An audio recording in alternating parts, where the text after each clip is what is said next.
So, what does the church say about just we'll start out with soft drugs, I guess. What qualifies as a soft drug? Well, so let's start with the Catechism, paragraph 2291. It Yeah. says that you, the, the use of drugs for any purpose other than therapeutic is immoral. It's grave matter.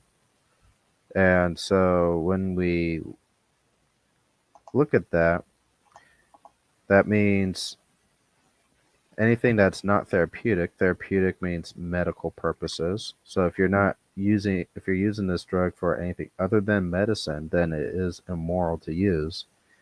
And it is a serious matter because it's grave matter. It's a grave sin. And that should alert us to the fact that it is the material for mortal sin. Mm-hmm. So with mortal sin, you have the three conditions. You have the grave matter, you have the full knowledge, and you have the full intention, the volition, the act of volition. Yeah.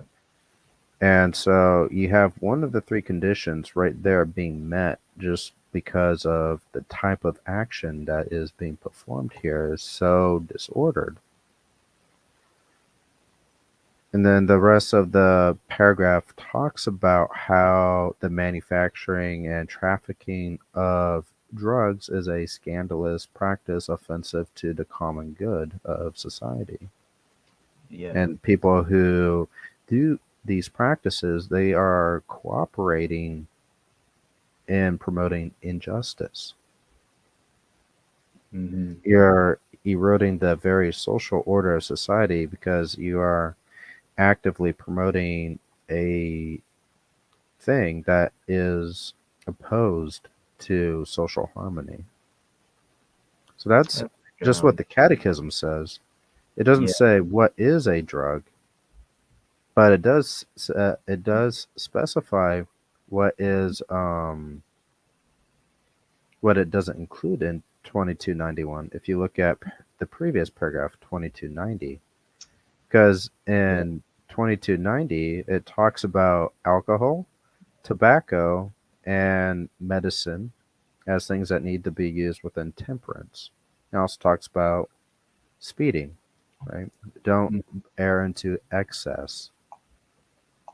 So, at the very least, we can see there are different moral categories when it comes to drugs. Those which you can use for recreational purposes, that is alcohol and tobacco, and those that which you cannot, but only for medical purposes.